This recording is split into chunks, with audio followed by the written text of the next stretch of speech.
Hey, what up, Long Beach? Welcome back to the 562.org. It's Eli. And Matt, and this high school football video is brought to you by our friends down in Naples Rib Company.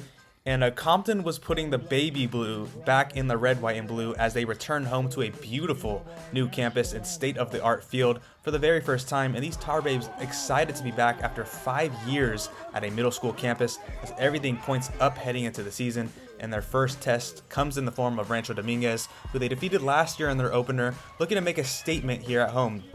That statement would be delayed due to some early struggles. This looked like a long run by Trayvon Fair, but 7 penalties held Compton back in the first half and several on the drive. They were just too excited.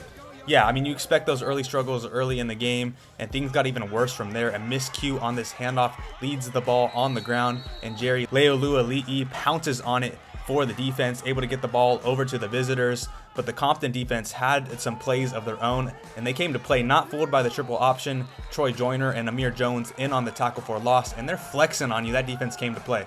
Compton picked it up on the other way on their next drive. Running back Nate Willard putting the skates on him to pass through the midfield. He got a lot of action tonight. Yeah, lots of skates to go around. Only a handful of passes from the Tar Babes offense as this one goes to Ronnie Mixon. He then puts a pair of skates on and gets the moves on and moved out of bounds as this first quarter winds down. It's still 0-0. However, Willard, dealing with some cramping and stomach issues due to the pregame heat, even threw up on this drive before getting to the doorstep and punching this in. It's a 5-yard touchdown to put Compton up 6-0. Kind of felt like the finally moment, like maybe they could finally get things going here on offense. And the defense continued to make waves. Freshman Junior Molly Tufa and a swarm of Tar Babes in on some tackles. Xavier Goodlow in with some help as well.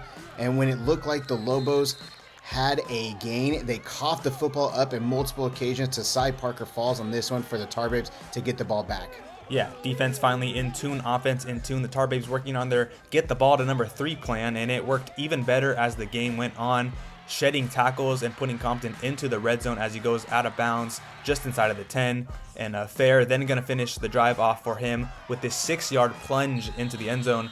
13-0 Compton with 3:25 to play. And Matt, by the way, there are new lights. New field means new lights. You got to love the lights flashing on and off. Oh, then they get this 7 times this year. After another forced fumble, Compton gets the ball back before half, and Willard will be heard. The junior stutters and goes 50 yards for the touchdown. Did you see that move, Matt? I mean, he was on the bench throwing up before drives, before throwing deuces at the camera in the end zone. Compton leads 20-0 at half, and we got to shout out the cheer, band, and color guard teams. A great way to come together after their first week of school on, again, a brand new campus. But back to the action with some more defensive highlights, some great plays made by Jones. You know, he's not always following his assignment, but always making a play for the Compton defense, in on for the sack, and flexing to the sideline.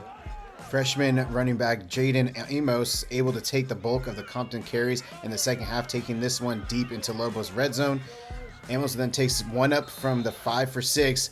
One of 3 players to score for Compton. Tar Babes lead 27-0 in the middle of the third. Yeah, he's a freshman chance certainly going on that sideline. A couple more TDs for your highlight to end this one off. Fair sheds a couple tackles, chucks the deuce up en route to his second of the night.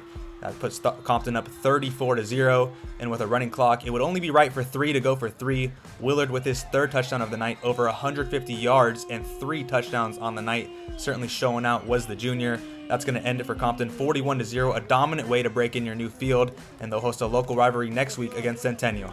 For all coverage of that and more, you got to keep it right here at the562.org.